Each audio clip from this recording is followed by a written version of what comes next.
Yes, sir. Welcome back to another episode of First and Foremost, man. We got a jam-packed show today, man. We are excited. We're going to be talking hoops, football, basketball, all the good stuff, man. So, first and foremost, man, let's go ahead and bring on our special guest, Coach Mill. Coach Mill, how you feeling today, man? What's poppin', man? We in the building. You already know we in the building. About to have some fun on the show. Bring that energy. Hey, let's go. We locked in. Let's go. Oh, we got to bring in a horse for Coach Mill. Let's do it. Yeah. So 2000s. Let's go. Sir. Yes, sir. And then you guys already know we got Jerome and we got Bacon, the usuals on the show. My co-host Jerome, and obviously Bacon bringing in the intellect as always and the hoop news. You know what to do with that, man. But let's go ahead and get started. Coach Mill, I'm going with you. What is your biggest storyline from round one of the playoffs, or your first and foremost? What stood out to you from the first round of playoffs that really caught your eye? Hands down, no player in the country. 2026. Yes, I know it. A 16 years old kid just lit it up. 7 TDs in the air, 437 passing yards. Did it in 3 quarters with 7:71 left in the third quarter. 0 interceptions. Julian Lewis, Carrollton, Georgia. Ain't no, man, 0 interceptions. Man, that kid was balling. He was on fire. Ain't nobody else doing that. Crazy. Yes, that is crazy. I mean, to do that in the playoff game, I mean, it was on fire. That kid next level. We know how elite he is. All of them had Caleb Odom, 2 tutties, going to Bama commit. You got Christian Ward, kid, sophomore, 2026, run 10-5, 6'4", kid, nasty, just after the catch, just nasty, 72-yard bomb. You got Ryan Mosley, he spreaded the ball around like crazy. And the running backs, Carrollton looking pretty good. The defense had 2 picks. So the defense did their thing as well. So Carrollton had a really good showing for the first round. It's like, how it is, and we say in regular season, now it's a new season. So everybody was 0-0. Now you 1-0. Are you 0-1 and you're fishing? You're gone fishing. Yes, sir. Yes, sir. Love it, sir. man. Well, I thought you, Jerome. What's your first and foremost? Coach Mill. Yes, sir. I'm going to ask you a question real quick. Coach Harbaugh's your guy, right? Yes, sir. All day. All right. I want to play this clip real quick from last week. Listen to this man disrespect our guy. Listen. Last note of the night, and I'm in all this and let y'all end it. Michigan, Jerome's favorite team. They're going to suffer their first L this weekend against Penn State. Book it, mark it. You heard it from me. That's Penn crazy. State's going to beat Michigan, and they're going to get y'all with this sign-stealing probe. And after that, y'all don't even deserve to be in the college football playoff. Y'all deserve to sit home. Hey, Bacon. Yeah. Clip this for me, bro. I got you. Because I'm going to put this shit on repeat. 128. Wow. Yeah. Hey, I still stand on business with that. I still don't believe they're going to Hey, you still stand on. He said he's still standing. Wrong. He said he's still standing on business. Bacon, you still standing on business too? Wrong. Let's go.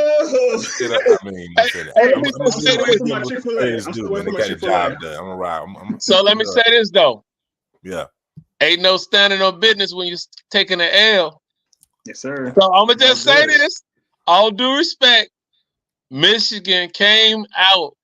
Coach Sharon stepped up, handled it, And being a black coach and being honest, Yeah. he did it for the bros.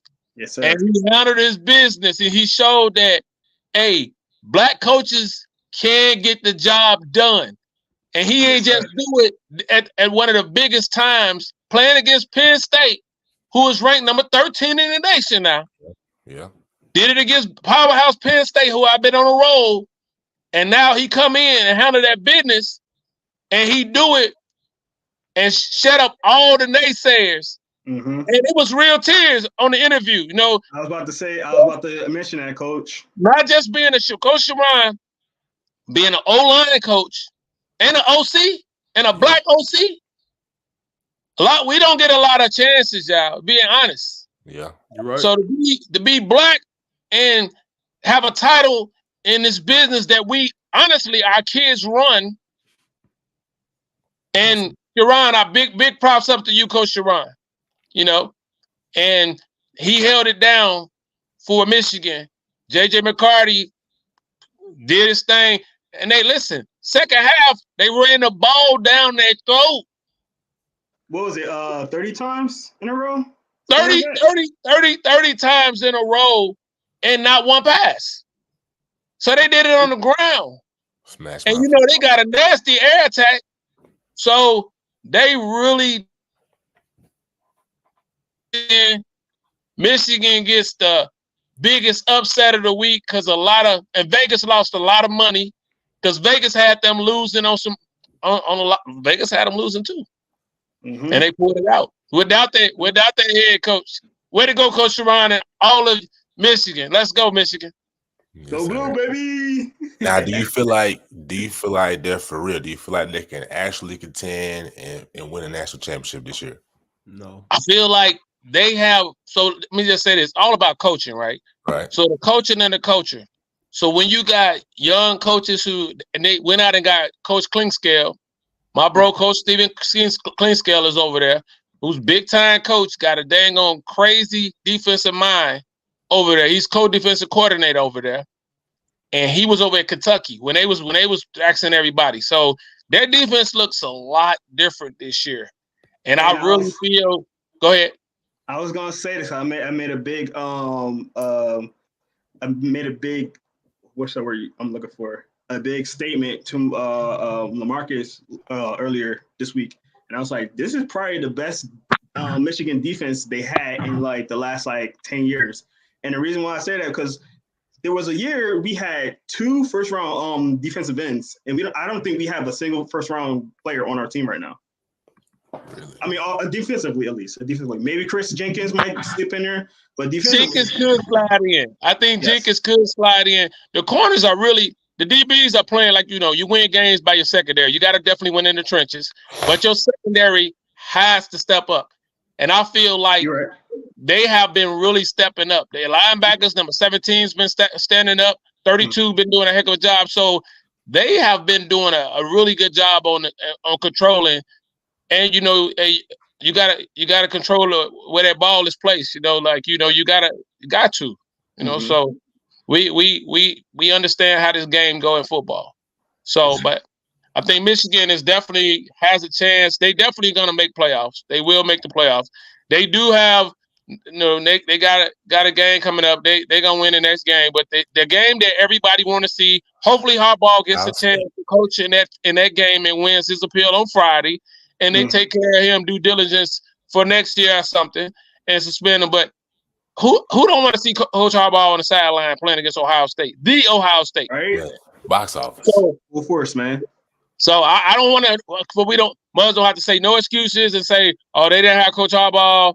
I feel like this. They're going to have Coach Harbaugh all through the week, and knowing Coach Harbaugh and all his coaching staff, they'll be ready to play ball with or without Coach Harbaugh on the sideline. I agree. So I feel like they're ready. I feel like this is the year that, and I feel like jumping to the table. And I know we football because this is a college football segment real fast because we see Alabama peaking. Everybody's peak right now. You see Georgia peaking. Yeah. Georgia peaking. Georgia back at it again. They started out slow. Hey, one thing about say what you want to say. That boy Kirby Smart, man, he finds. Hey, he learned from the GOAT, Saban. Big ups to Saban, man. Saban has a whole, man, you got to give Saban the GOAT, all the props in the world, man. He has a lot of understudies that came up under him, man. They guys out here doing their dang on thing, man. Big ups to all of them, man. All of them. So it's a lot of really good football coming through them trenches right now. Dan Lanning, Oregon, you got Washington. Yeah, I like Washington. Man, it's Florida State still undefeated. Yeah. Good year, man. I think it's a good year for sure. Remember we was talking about that earlier, Najeh, everybody Bacon, and then Jerome, we said this is gonna be we was early this year before the season even started. We said this is gonna be over the summer. We said this is gonna be a declarated year of football. It's so loaded across the board. I know we had that conversation, and I know Jerome, you've been all over the country this year, and we've been like, this year in high school football and college football, wow, it's crazy. So it's just like jumping back to high school football. Look at Parkview. Mm-hmm. Parkview had a hard time first round. They never had a quarterback, man. Never had a QB. Never. Yeah, they had a quarterback. I feel like if Dalen Myers was going to go over there. Everybody know Dalen Myers from Friday Night Lights. It was at Lovett, and he wound up going to Boca Raton, and that kid balled out this year. 2,000 yards passing. Put up 26 touchdowns, 7 rushing touchdowns. He did a heck of a job. So they was trying to get him. He just didn't wind up going. I feel like if Dylan Myers would have went over there, he's an understudy of Ron Ville, to stay with Ron Ville, that Trevor Lawrence, Justin Fields come from, Juju Lewis, and a plethora of other quarterbacks, our young quarterbacks. Bryce Claiborne, everybody go trains with Ron Ville. And I feel like if Dalen would have went over there, Dalen Myers, big ups to Dalen Myers, keep doing your thing, represent Georgia, I know you are. And they would have competed. But Parkview, man, was loaded on the defensive side. They just could not do it on the offensive side of the ball. Yeah, lost too many players, man.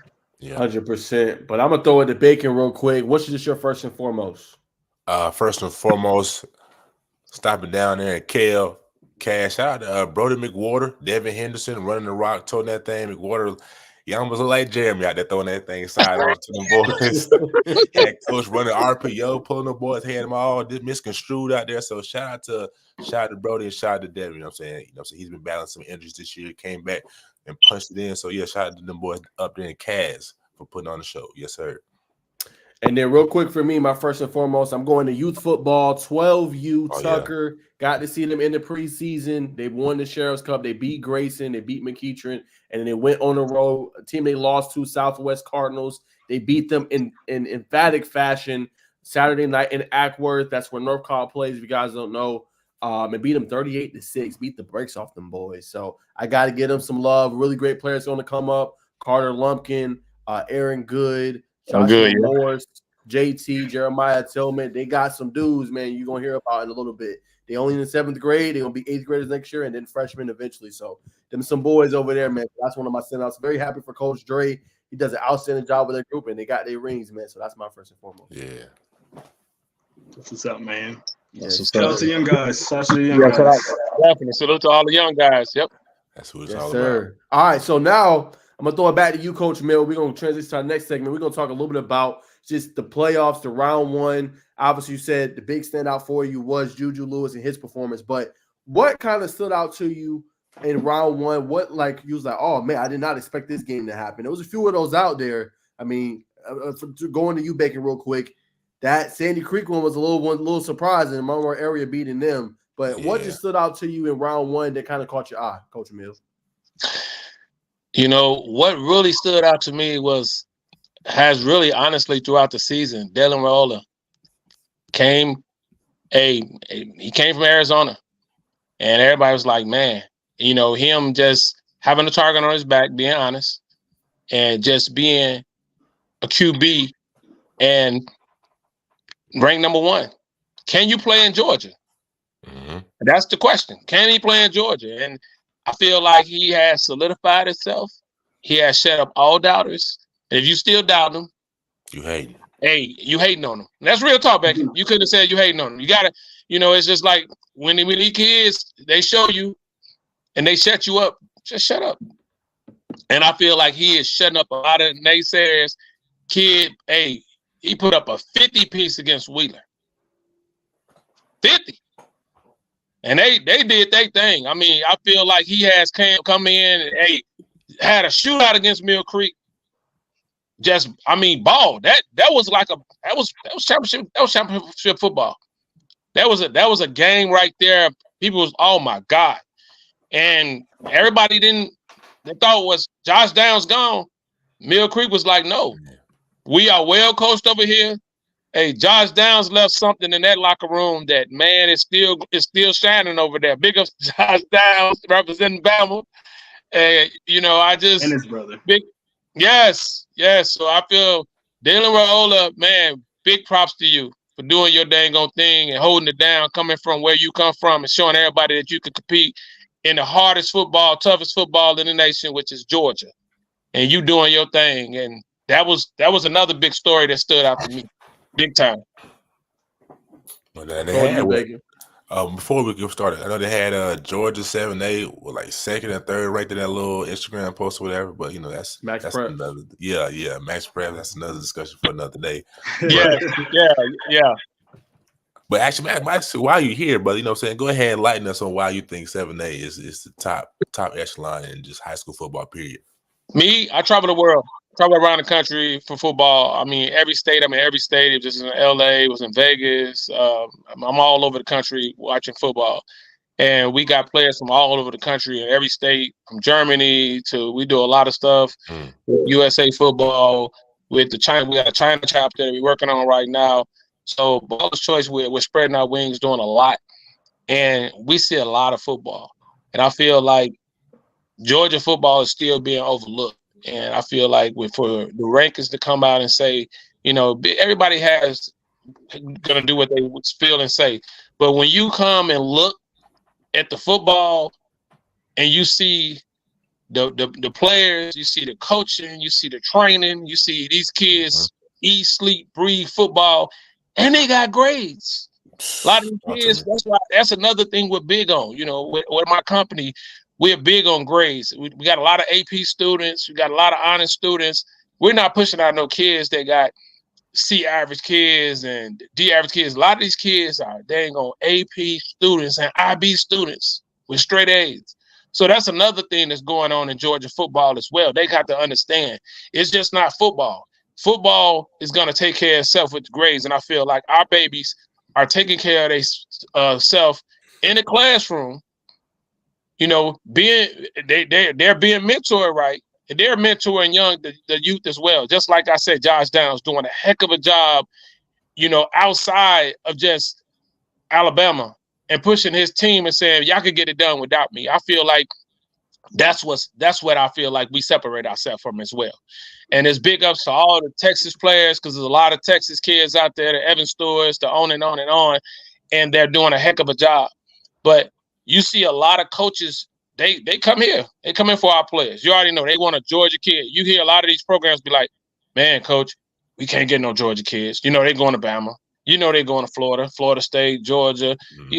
That's what it is. But I feel like if you could recruit, you could get Georgia kids. And I feel like that's what makes us number one. Look at our track times. You got a 15-year-old kid running 10-1s, 45-2 in the dang on 400, 20.1 in the dang on 200. We speed kills. It's fast. We got freaky Daniel Calhoun. Freaks. Got freaks in this dang on thing. And I feel like every time you turn around, you got a Georgia kid that's going first round in the NFL. And they right here in Georgia. Georgia football is doing a heck of a lot for Dale McGee. Big ups to Dale McGee. Bro, you doing a heck of a job at Georgia. And without you being a heck of a recruiter that you are,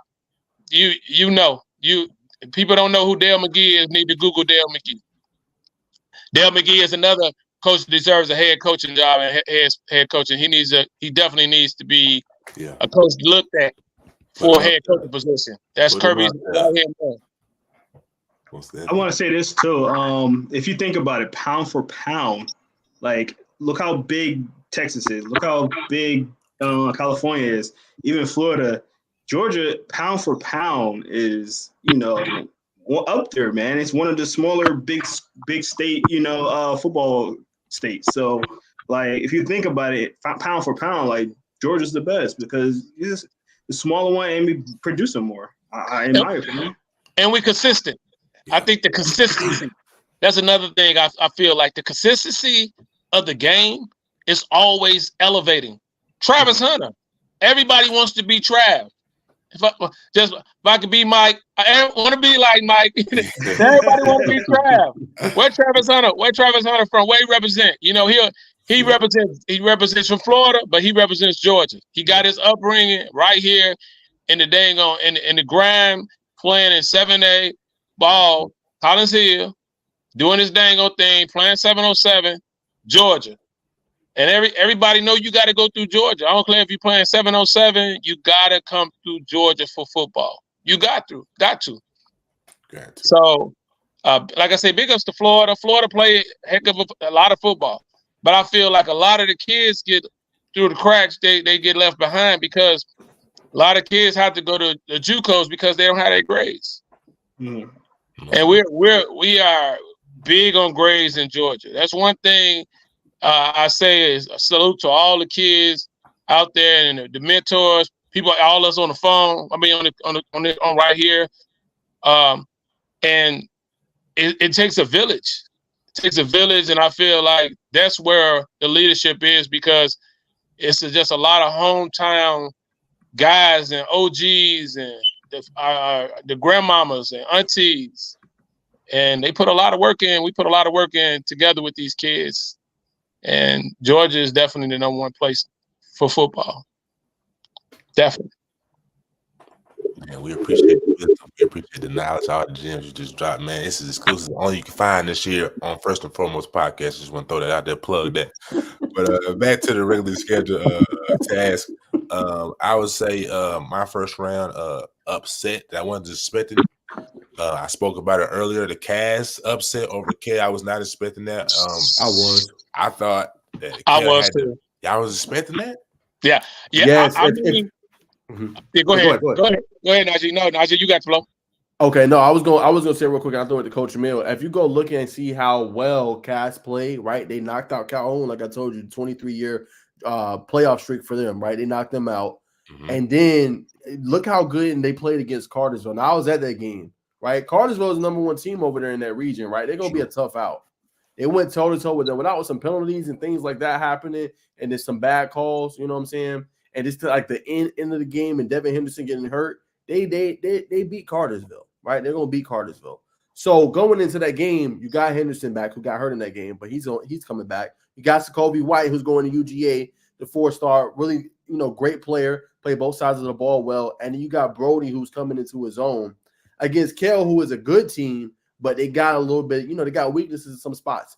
I wasn't sold on the secondary. And the reason I wasn't because a couple games before, they played GHC, right? GHC is a good team, but they wide receiver their weapons, Braylon Burgess, Xavier Daisy, Gabe Daniels. They had their way. They had some success against that secondary. So I going in, I was like, I think, to me, Jacoby White, Devin Henderson, they can have some success against that secondary, and their defensive line is underrated but really good at Cass, and they were able to get some sacks. Bryce Clayman gets injured. Penalties is a big factor in that game. That's why I had Cass winning. So I didn't expect them to just kind of fumble the ball like that. The snap in the end zone for the safety. They came out hot, hit Payne Zachary down the field, and they just couldn't execute like this at the penalties. They shot themselves in the foot. I expected them to come out and play more together. A well football game. I just didn't expect that they had a solid season to that point and didn't go their way. I was shocked. I didn't lie to you, but I'm still flabbergasted. It's funny because in the beginning of the season, I felt like that's how Cass looked in the first. What was the first game? They played Rome. Yeah, Rome. They looked sloppy when they was playing Rome too. So like it looked like that was like the total opposite where they finally got together, and then like you were saying, Kell was the one that was looking a lot more sloppier. I feel like when you're playing against Rome reminds me of Mill Creek. They're a well-oiled machine. They're gonna come out fighting. They're just like Marietta. They're gonna be young, but you're gonna have a dang on dog fight because they're well coached. So I feel like anybody playing against Rome. So I've seen Rome play against Marietta when they had, and Eric Gerber was there, and so on. I mean, they was loaded. They was loaded. And I'm talking about Marietta, 5A Georgia football, gave 7A. So it don't mean nothing. 5A don't mean nothing in Georgia. 2A, 1A, that don't mean nothing in Georgia. They got ballers on every dang on team. That's how Georgia is. That's another thing. You look at any other demographic, even our dang on private schools, loaded. Loaded. Look at Kyle Hamilton, number 14 in the draft. He the number one defensive player in college football, right? I mean, high school in the NFL right now. Number one. Come from Georgia, Mr. Unicorn. You know what I'm saying? 10, 11 tackles a game. Like, he's just doing it. Just, man, you know, he won another one of our babies. Baller's choice. You know, I already know what it is. Let's go BC. But I like Sokovia, man, White. It's just like, he's a story out of this world. I don't think nobody really. Jerome know his story. Yeah. So there was this summer, y'all. Do y'all know this was his first year playing football? He never played football, y'all. Sokovia White never played football. So I see him out in the park. He was at Cam Newton. One of my guys said, "Bill, do you see this kid?" He said, "I got a kid I want to introduce you to." So he gets to messing around and whatnot. And he's out there, wasn't even playing football. And I'm throwing him some balls and we messing around. I said, "You should play football." He goes run about 4-5 routes. I called Dale McGee. I said, "Dale, I got a kid for you." I said, "He don't even play football, but he just got it." I said, "He a natural." And Sokovia White to tell y'all, he'll get on the show and tell you the rest is history. But that's how Sokovia White and now Brody. So Brody is another one. I feel like Brody is a kid that believes in his dang on self. He don't care what you think of him. He's a grinder. He's gonna go out there. He's gonna fight.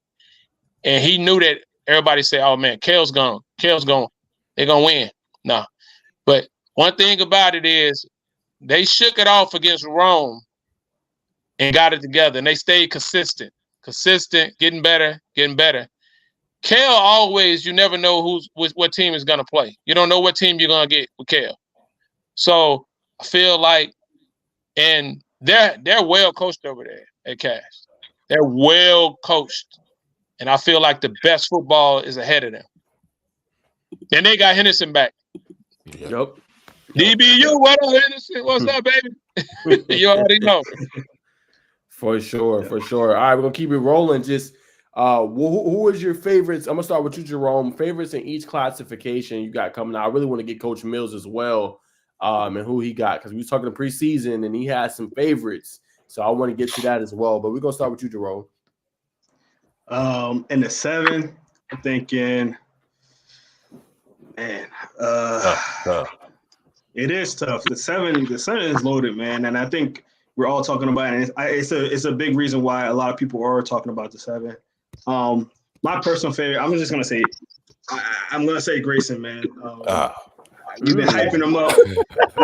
Me and Najeh have been hyping him up all season, and came in and they had a horrible first game against Walton, but I feel like they're putting it together. They got the talent.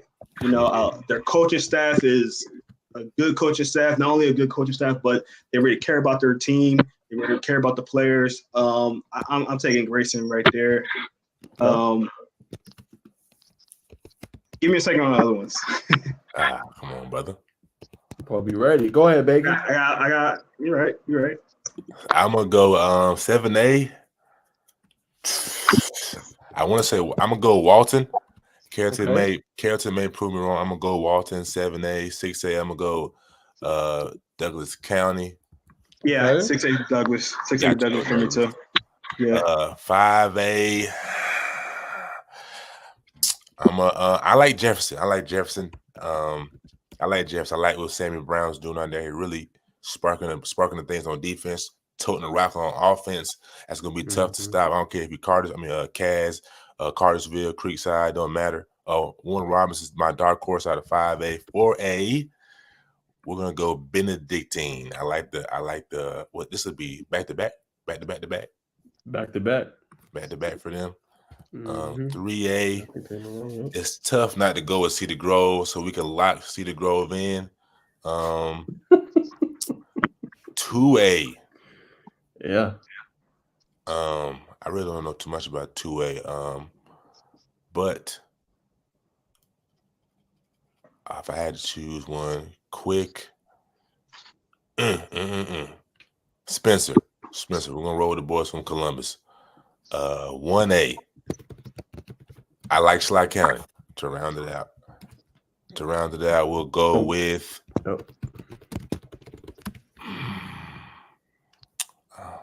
I don't really know too much about 1A or Division 1, but I got some family down there in Bryan County, so we're going to roll with the home team. Redskins all the way, 1A. Book it. All right. So Schley County, okay. And then you said what was the other team you said? For which classification? Class A Division 1. Class A Division 1. Yeah. Bryan County.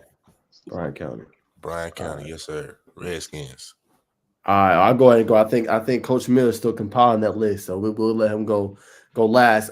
For me, I think we in agreement in the top two. Bacon. I got to go Walton, right? I go Walton. I'm very high on Grayson though. I'm in agreement with Jerome there, and I told y'all the matchup, and we gonna talk about it. And I want to hear Coach Miller thought on this too. But they're gonna play potentially. They got to obviously win this game. They should be North Paulding. Buford should be Norcross. We will see though.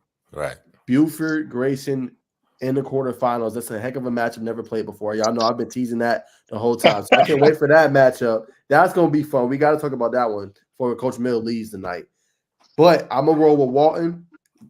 Grayson's my dark horse, and then Carrollton after that one. 6A, I got to go Douglas County. I think Douglas County is going to be interesting. My dark horse, people are sleeping on him, is Langston Hughes. I think Langston Hughes goes in there and Rome.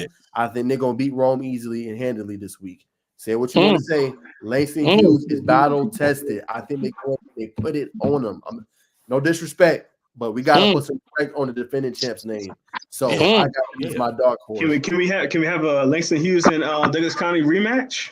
Hey, that'd be for the state championship. Still to this day, I still think that was the game of the year, man. Sign me up. Y'all was there. Unfortunately, that game wasn't on TV, so nothing I can do. I wanted to be at that game, but y'all was there. Y'all know how it went down. I would be a lovely rematch. Yes. Yes. 5A, I got to go Creekside. Creekside got a tougher road, right?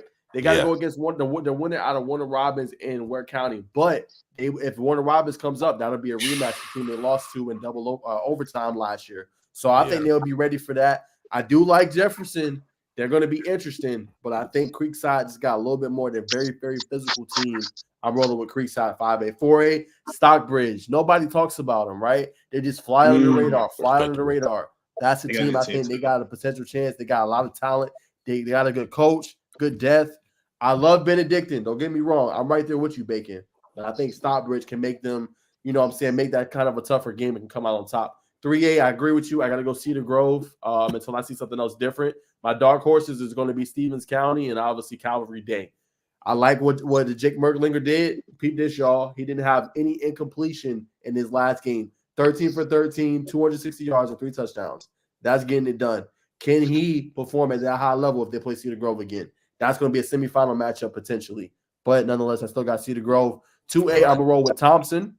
Thompson got a good team. They won it all last year. Really good roster. I'm rolling with them in 2A. Class C Division 1, I'm in agreement with you, Bacon. I got to go with Schley County. Too much talent, man. They're just deep, a lot of talent, and I think they're going to be tough. And then Class C Division 1, I got to go with Swainsboro, man. Swainsboro is that team to beat, man. They deep, they loaded. I like Commerce. Commerce got Jaden Daniels, and they deep there too. But I think Swainsboro got a little bit more umph, and that loss they suffered earlier this year in the region standings. I think that's going to affect them a little bit, and they're going to be ready to play. So I got Swainsboro in Class C Division 1. All right, back to you, Jerome. All right, what I say? I got 7 and 6, right?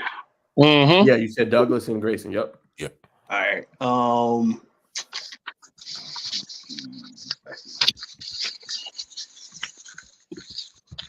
I'm still debating. Give me a second. Go ahead, Coach Mill. I want to hear this. All right. Yeah. 1A. Okay. I got Irwin. I got Prince over Mount Vernon. I got Byron. I got Dade. I got Dublin. I got Rayburn Catholic. I got Lamar. I got Tryon over Albert. I got Carrollton over Valdosta. I got Walton over Gwinnett. I got Buford over North Cross. I got Grayson over North Paulden. I know y'all like that one, Grayson. I got Milton over Collins Hill. I got Colquitt over Westlake. I feel like Colquitt is gonna come out and they ready. They're playing really good ball right now. I got McEachern over Camden. I got Mill Creek over Peachtree Ridge. 1A. I got Seminole County. I got Manchester. I got Terriffill County. I got Macon. I got Lincoln. I got Early. I got Jenkins. I got Bowden. I got Fitzgerald over Spencer. I got Callaway over Model. I got Rockmart over Union County. I got Thompson over Toombs. I got Columbia over North Cobb Christian.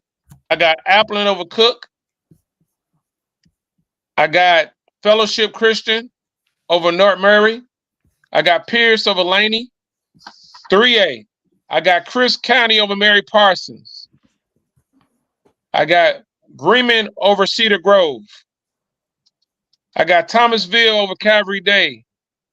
I got Stevens over Westland. I got Carver County over Gilmer. I got Savannah Christian over Morgan County. I got Oconee over Lumpkin. 4A. I got Spalding. Spalding's been doing a heck of a job this year. So Spalding's been balling. They've been balling. I got Spalding over Troop. I got Stockbridge over Westminster. I got Lovett. I got Lovett losing to Central Curl. I got Stars Mill over New Hampstead. I got Luella over Stevenson. I got Perry over Bainbridge. I got LaGrange. There you LaGrange go. Been balling. That's the one I was waiting for. I got LaGrange over Benedictine. LaGrange is doing a heck of a job out there. They loaded. They got the old quarterback who left down the street at Carrollton. Now he's over there. They needed a quarterback, and they loaded. They got a heck of a defense. Offense is rolling, and they're well coached over there. I got Oconee over Cedartown. I feel like Oconee, North Oconee has been balling. They're another dark horse for 4A. And 5A, I got Warner Robins over Ware County. I got Creekside over Dalton. I got Statesboro over Harris County. I got Hiram over Jefferson. Mays came out and they've been balling. So Mays put up a 65 piece last week. 65 piece. So over Logan'sville. So I got Mays over Cass. And I got Jones over Coffee. And for 6A, I got Lee County over Lovejoy. I got Douglas County over Sequoia. I got Roswell beating Lanier. I got Marist over Brunswick.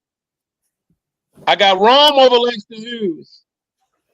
I got Rome over Langston Hughes. I got Rome. I got Thomas County Central, and we'll talk about that. I got Gainesville over Blessed Trinity. I got Woodward Academy over Houston, and that's my wrap up. Okay. And I know you went by the matchups. Any favorites you got? Like I remember you telling us like you feel good about Walton winning it all. Like who you think out of those classifications can win it all? 6A, I like Douglas. Yep. You're right, I feel like Douglas County is playing some of their best ball. I feel like they're young and they got the crazy thing over there. They got a really good feeder programs. I'm all about feeder programs, and I feel like kids, the young should be inspired by the older kids, and I feel that's what's happening. And I feel that's what you're seeing. And when you're starting to see that in communities, that's when teams progress and coaching gets better and the training gets better. And Douglas County is training. They're training. They're doing their thing over there. So them kids train at dang on at 4 years old over there. I'm over there. They out there getting that drill work in. So big ups to Rob King out there doing your thing out there. Yeah, bro. Let's go. So deuce. You already know deuce, baby. So I feel like 6A is gonna be very interesting, but I really feel like Douglas. I think it's gonna come down to Douglas and Rome. 6A. But that's how I feel like Rome is like one of the most complete teams, and they always do they thing during the playoffs. And I'm all about consistency, and I see they got a hell of a coaching staff over there as well, and I like them. But big ups to Langston Hughes too. Now I ain't gonna Era. I love Era, but I feel like last year was the dynasty, and they're a young team. But I'm not putting Eric could come out and do his thing, but I just feel like Rome is just too much. They're consistent.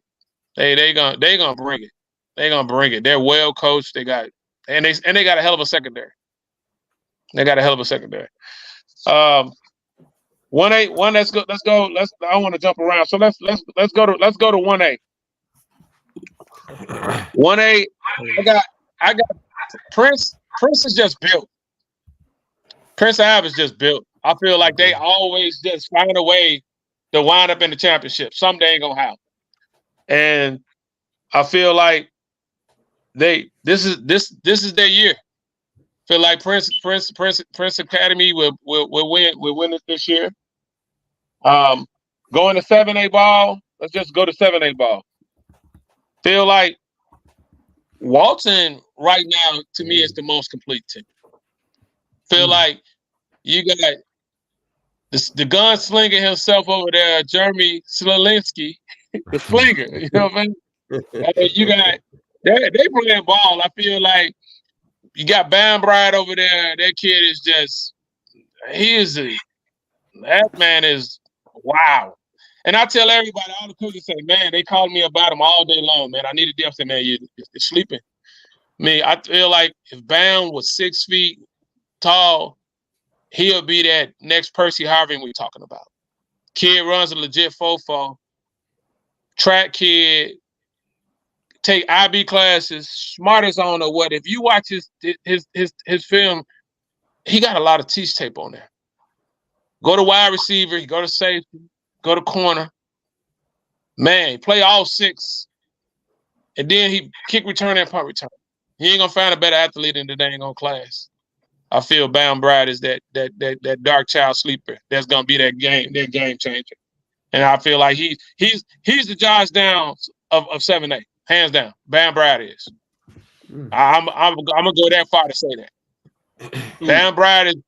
Mug's been watching this thing, and Naj, we've been talking about this. We talked to me and Sag. We talked Craig Sager. We talked about this.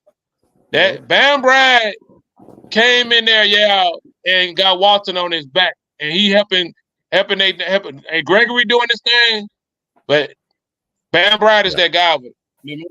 That's why Walton is. Bruner know that, but they was you have a missing piece. He's the missing piece, and so I look at Walton to to be in that championship game. You know, and I feel like, you know, Carrollton got a shot because it's Juju. And I feel like so don't forget about Carrollton. So Carrollton plays. I feel like it'll be next we'll be talking about next week. It'll be Carrollton versus Walton. Then you have Buford versus Grayson. Then you have McEachern and Mill Creek. Then you have Milton and Colquitt. So I feel like I want to ask y'all a question out of 7-8. Who? Talk to me. What's going on? So I feel like it's gonna be. Do y'all agree with that? I believe it's gonna be Carrollton and Walton. I believe it's gonna be Buford and Grayson. I believe it's gonna be McEachern and Mill Creek and Milton and Colquitt. What y'all think? I'm listening. Let's talk 7-8 ball. Everybody want to talk about 7-8. To the T, man. You know, Collins Hill definitely showed us a spark. You know what I'm saying? Upset North Cobb, but yeah, I don't think they got enough to get past to get past them boys, man. So I think you called it to the T, my friend.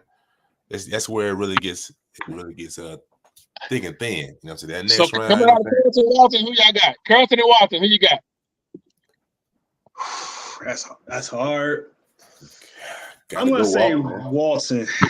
I just think Walton's defense is too good, man. I seen them up front, man. They are a physical defense. They are fast.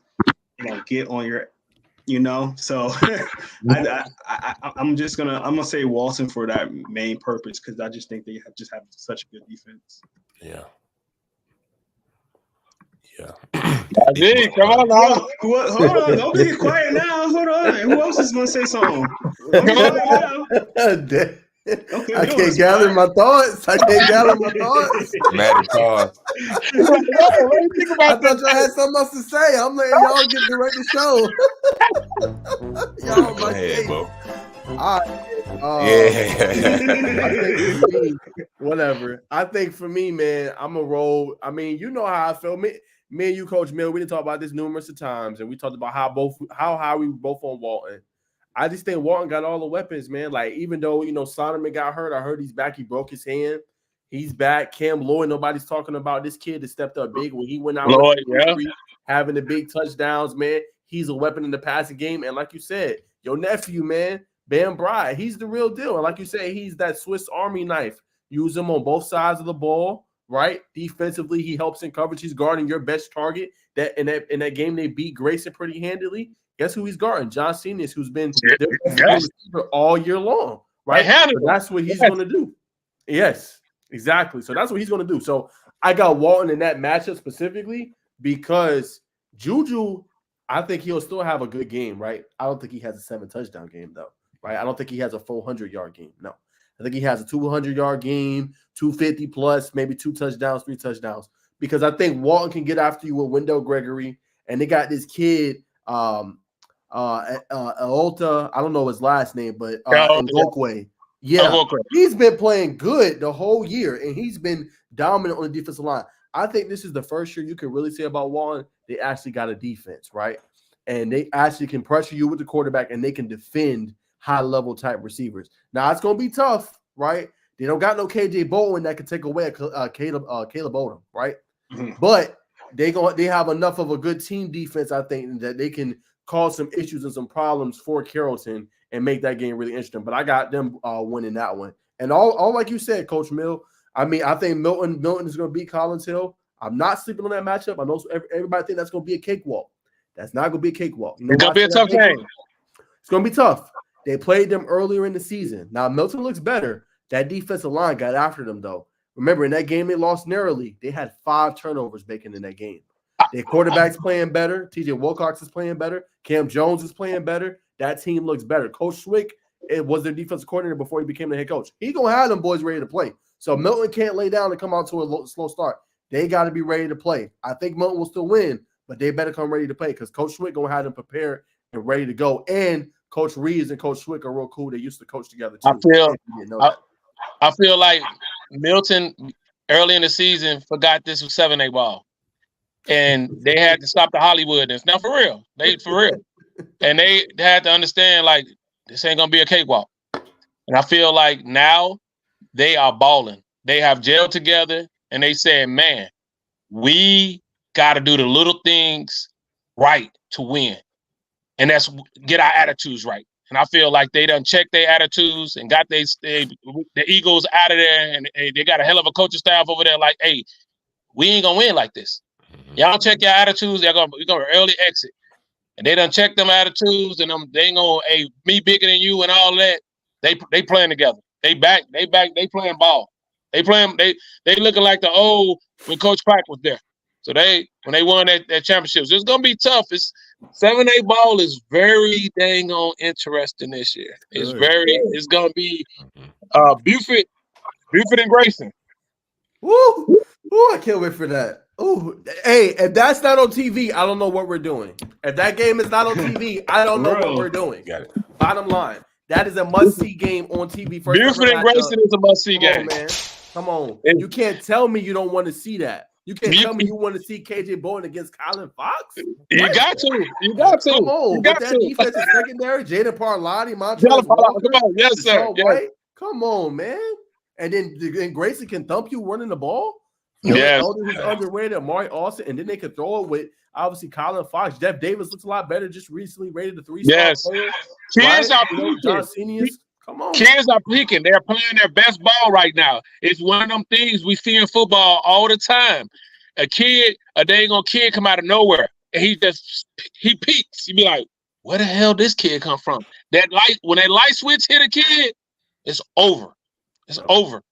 And I feel like you're so right. Grayson, a lot of them young kids, light switch. And one thing, y'all, we in Georgia. This is the training mecca. Training mecca of sports. Everybody training. These kids having a game, they going training. They going training the next. They get 6 hours of sleep. They back on the field, like watching film. Film study is so big in Georgia sports right now. These kids are studying film, and I feel like that's what separates Georgia football. That's another thing. You see it. You just see it. You can talk when you hear these kids talk. I'm always about IQ. Man, these kids got IQ. You be like, wow, is this kid really said? You be like, man, we didn't think like that coming up in our days. These kids like they understand this is a business, and I can feed my family like this. Yep. I got to get my books, stay out of trouble, and the serious ones understand that. So let's throw it to Jerome and Bacon. Let's get your thoughts on all those matchups. Well, let me say this though. It sounds like we're gonna have 2 7-day games on next week because you gotta have Walton and Carrollton on TV, and you gotta have Buford and Grayson on TV. So got you. DPB, Score Atlanta, hook us up, man. That's all we saying. Hook us up. Why don't we? Hey, Score Atlanta, do it. Hey, GHSA, do the powers that be like we saying right now. Do it right. Let's do a 6 p.m. game. And a 9, and a 9, and an 8, and a 9. Why not? It's Georgia. I do 5. Do 5. Be bold about it, because we going to the Dome this year, baby. We back at the Dome. Do it right. Do a 5 dang on p.m. game and a dang on 8:30 at 9 p.m. game. Let's go. Why not? Package 5. Them games need to be seen nationally. Real talk. That is. I agree. Historic football going on right now. Historic football. Yes. Both of them games need to be not together on top of each other. Nah. Because you get two your don't do it. baby. No, for real. I don't know what I would do or which one I will watch or want to go to if that does happen. So it's going to be interesting. But obviously, like Coach said, make them separate, man, because that Buford and Grayson, man, that's gonna be crazy. Then, like you said, Walton and Carrollton. I did say I got Walton in that one. That Grayson Buford one's gonna be hard though. I did say Grayson's my favorite, so I'm gonna go with Grayson in that one. Colquitt and Milton. Milton's a really good team. I think Colquitt's a better team, man. So I'm taking Colquitt there. Me too. The next one was it McEachern? What we say, McEachern and Mill Creek. Mill Creek. I'm gonna have to go Mill Creek on this one. Mill Creek just been balling all year. I have to give it to him on that one. So that's the pecking order for me on that one. Yeah. Go ahead, Bacon. Yeah, I would say the same thing, man. You gotta go with Milton. Historic program. Colquitt's definitely gonna. Now we're gonna go. I'm gonna switch up. I'm gonna go Colquitt. I like what they're doing. I like Nykar. They're explosive. They're playing another real balanced team. I see right there with Walton being two of the most balanced teams in 7A.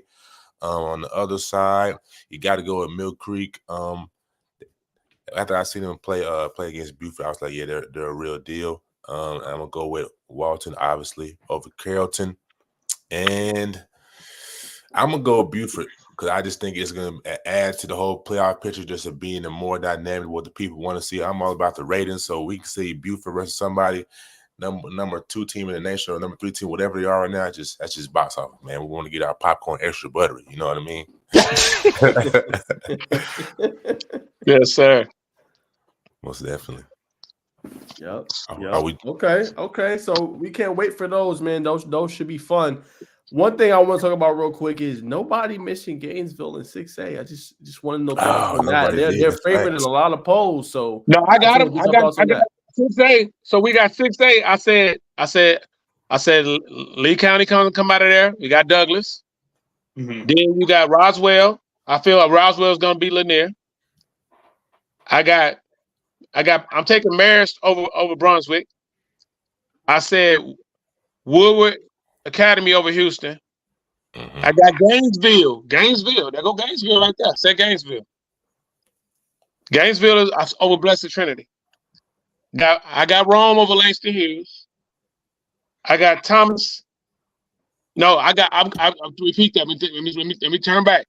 I got Jonesboro over Thomas. What? Hey, I'm taking. Listen to me. I know Jonesboro is young at quarter, but hey, they've been playing, man. They loaded over there. Hey, you got Cortez ready. You got Keys ready. Hey, that kid had basketball dreams. He'll be a high 4-star kid, and everybody be talking about him. So, and the little brother is nasty too, Cortez. So you got Cortez and Marquise ready, but you got Gentavious Wyman, freak, 6'2". He's another unicorn. He the next Travis Hunter. I put it out here. All right. Gentavious Wyman is the next Travis Hunter. I'm putting it out here. Oh my God! Early. And I told everybody about Travis Hunter early. He was the one. I told everybody about Trav before it came Trav. And when Trav was in dang on 7th, 8th grade coming to see us play at the park and all the 707, I just seen it. And it was just like, and then the 9th grade year came, 8th grade, matter of fact, 8th grade year. I'm like, this kid's special. And I remember just calling around and getting his tape, and we had some video of him playing 707. And Florida State, big ups to my boy Woody Wood, first one to offer him at Florida State. That was his first offer. So, and everybody thought he was going there too. And everybody thought he was going there, but I got a little birdie. I knew different. But anyway, keep it real. Why would you say, you know what I'm saying, that he's the next Travis Hunter? Obviously he's dynamic. When you see a kid with the IQ and you watch this kid's his film, and anybody turns on Gentavious Wyman tape, you're gonna be like, kid kicks return, punt return, plays corner, plays safety. He played all 6 in the secondary, all 6, and you ain't gonna miss a beat. Then he plays receiver. He's nasty at receiver. Listen, he plays quarterback. Yeah. He was a starting quarterback last year, y'all. The man throw a ball 70 yards. Thanks. Gentavious Wyman is a freak, and he run.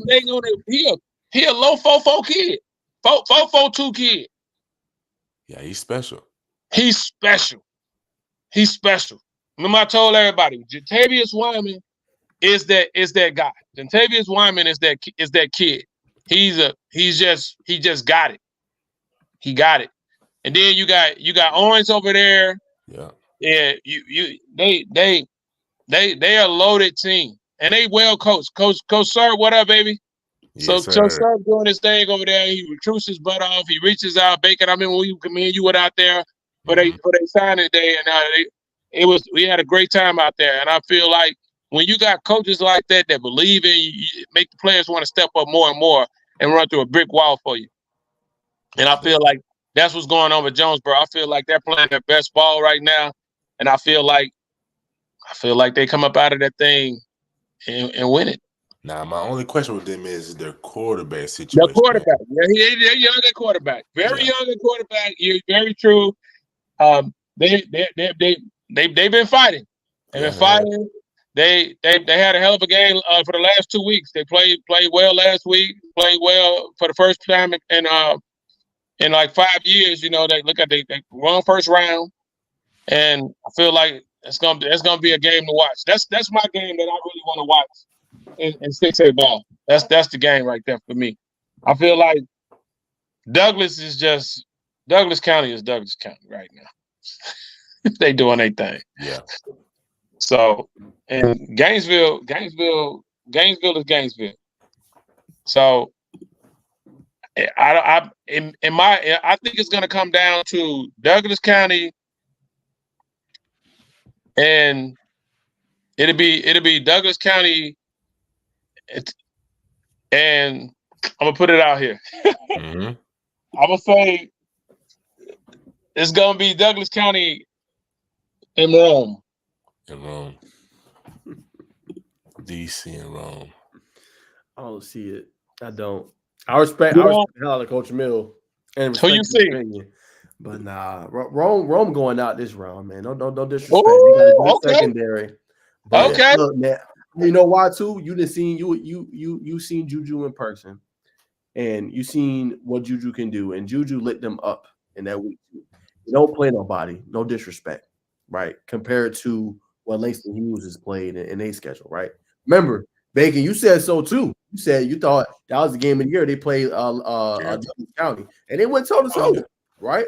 And then they went toe to toe with Carrollton. Now, obviously, Bryce Hicks got hurt.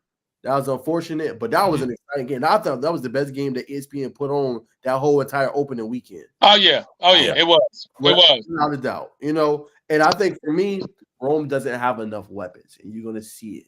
And they secondary gonna clamp down. That's gonna be Jacob Gould, who's UCF commit that came over from Sandy Creek. He's out, right? They're gonna clamp. Is he out? I think he's out. I believe he's out. Think he's out. Yeah. Interesting. I still think they're gonna clamp him down. And even if I don't think Prentice Aaron Nolan got to do too much, he still got JoJo Stone, right? They still got them weapons. Middlebrook, they still got them weapons, and they can still run the ball with Justice Savage. I think they're gonna be more physical. I think they're gonna win in the trenches. So for me, real quick, I digress. I agree with you. That what's gonna be interesting with it. Douglas County had to play Lee County. That's gonna be a physical game. That's gonna be physical. County wants to do. They want to run Usman Kroma, and they want to give him the ball and run the rock. So they're going to have to bring their hard hat on that one. They will be home, and they're going to run that rock. So they got to come prepared for that one. That's going to be an interesting quarterfinals matchup too, in my opinion. Definitely. But I agree with you. I think it's going to be Douglas County, nonetheless, in Gainesville in the semis. I think Douglas County gets the narrow edge. And I got Langston Hughes coming out on the other bracket. I like Thomas County Central. I think they're going to beat Jonesboro. I just don't think Jonesboro got enough. Them boys down south at Thomas County Central, man, them Yellow Jackets, man, they hit hard. The quarterback's playing well, 18 touchdowns, 3 interceptions this season. They can run the ball as well with Benton. I just think they're going to have too much for Jonesboro. I think Jonesboro, as you mentioned with Coach Sherb, he does an outstanding job. They're a very welcoming program. Their head coach is great. I talked to them, in my podcast, a couple months ago. They are a great program. I'm rooting for them. But I think Thomas County, that's a tough draw second round. Now, if they're playing somebody else, like a Lanier. Now, Thomas is tough. You're so right. Thomasville is definitely tough. I just feel like that game gonna be way tighter. I feel like defense is gonna win that game. Yes. I feel like defense is gonna win that game, and I feel like Jonesboro coming to hit. That's gonna be another tough game, just like you say, Lee County versus Douglas County that's gonna be a hard hitting game. So. And that game gonna be one in the trenches, and it's gonna be a tough game. What about Roswell?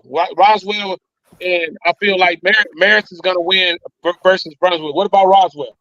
Anybody seen Roswell? I think Roswell's going to beat Lanier, and I think Roswell's too talented for Marist, and I think they're going to beat Marist. So they're going to be in the semis, but I don't think they can beat the team that they're going to face in the semis. No disrespect. I think they got a great program. I love Patrick Carlisle. I love their head coach, but I don't think they're going to beat the team that comes out from that lower bracket. But we can't gloss over. I just want to get your perspective on Houston County after this. Go ahead. No, go ahead. We want your perspective. I mean, we really writing them off. You know, I seen Woodward. They look special. I like Houston County. I like what the young man did. Let me get right. The wide receiver, Ricky Johnson. Ricky Johnson, Houston. Amir Thompson, the little man had 84 yards in the tug. He was getting busy out there. I like Jordan Smith, the sophomore safety. You know, so he came up big with the interception. First play of the game, back into the game, came up big. It's just tough to gloss over. You know what I'm saying? 4 or 5 star commit like excuse me, AJ.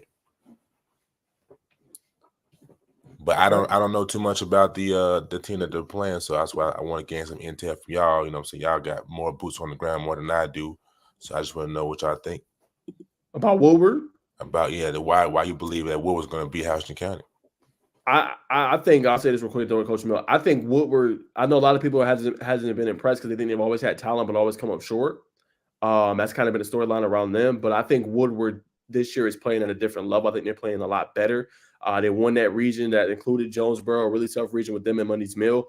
But I think they got enough to beat Houston. I think what makes Houston susceptible is their defense. Now, the defense did turn over North Atlanta and their quarterback, Ian Reynolds, who I like him, but he got to be better. When he goes and looks at his film next year, he's going to see that he is telegraphing too many of his throws. He's staring right at the receiver. People watch film, and that's why he has so many interceptions. So he has to work on that next year. You cannot telegraph your throws. Even if you go on 1, 2, 3, you come out better scanning the field and then go into that first read. You cannot stare down a receiver. So he'll see that when he watches film. But Houston did great in that game, right? 4 interceptions, but they only won by 10 points, right? So I need them to get more stops. I went to see them earlier this year when they played Lee County, right? They played good for most of the game. Antoine Hill did his thing. Ricky Johnson, Kel Woodburn, all of them going D1, Cincinnati, and then Stanford. They did great. What worries me is the defense, right? They give up too many points. Yep. I think as Coach Mills alluded to with these games, defense is going to win it. I think Woodward has a better defense, and they're going to be able to get that one stop you need against Houston County to be able to advance and win. Najeh he already said he summed it all up. Great job. I appreciate you. Back in action. For sure. Rome, you're back, baby. What's up, Rome? Oh no, hi. You already know. I was listening in the background. Yeah, but that's our thoughts on that matchup, Bacon. But what you think, like, just real quick, looking at that bracket, who comes out on top? I mean, I know you said Douglas, but just looking around, like, what matchups intrigue you in 6A, Bacon? Let's see. Definitely the Lanier Roswell. The Lee County Lovejoy. It's gonna be interesting. That's gonna be an interesting game. But to me, the most interesting matchup. Honestly, man, I think it's that Houston County Woodward Academy, man. I just off the strength of Antoine, man. You know, we give Prince Aranola, we give him that calling card that you never know what he's gonna do. I think we got to do the same thing for another dynamic quarterback coming out of GA. I agree. Only thing I'm gonna say on that to refute that, let's see him do it on the big stage. Now, last year he did play a great game against Gainesville. They did lost. That wasn't his fault, right? He's kind of in that Juju situation, right? Outstanding quarterback, right? Sometimes defense lets him down, right? But guess what Juju has done? Juju has been to a state championship game. Regardless of whatever you want to say. He battled. He couldn't. There's nothing else he could do. He threw 500 yards and 5 touchdowns. Nothing else he could do. They just got to play better. They got to play better. So I want to see him do it on the big stage and take his team. Prentice Aranola, we give him that calling card. You know why? Last year they went and they won, right? They won a state championship. So I agree with you. We obviously got to keep note. We got to pay odds to him. But let's see him do it. Let's see him go on a run. I think that'd be incredible. Them going to run and make the semifinals of the state championship this year. Why they can't do it? I tell you this: if they can beat Walton, I think they can beat anybody. Yeah, for sure. So if Carrollton beats Walton, you feel like they'll win it all? Yeah, I feel like Walton is the team to beat. Correct. I feel like if Walton, the whole thing is Juju, Carrollton went down to Colquitt last year. Mm-hmm. Beat Colquitt. At Colquitt. Colquitt is a tough place to win at. Juju was only 15 years old at the time. Mm-hmm. And they did their thing.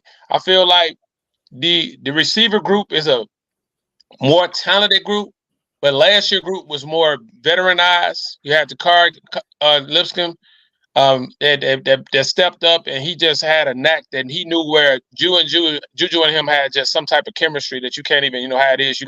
I'm your like you got Brady and Edelman. It's always somebody to bail you out. Mm-hmm. So it's just like I don't feel like Juju has found that this year, and he's looking for somebody to step up. So it's like playoffs bring out different things in players. So that's what I'm looking for Carrollton to make the next step and say, okay, because Juju's going to be there. Juju is Juju. Mm-hmm. But I need the players around him to step up. Like, the running back has really stepped up because Bryce Hicks went down. Hey, word on the street, 2 more weeks, Bryce Hicks might be back. Uh-oh. So hear me out. Okay. They listen. This thing could change real fast. So we talking about this week. Hey, well, they go ahead, get on pass, and win this week. Next week, Walton. Never know.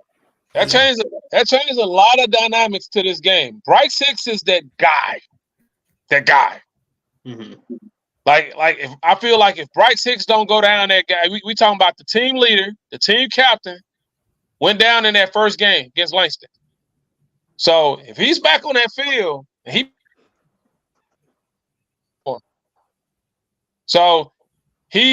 the Bound Brown Brad of Carrollton. He don't ever leave the field.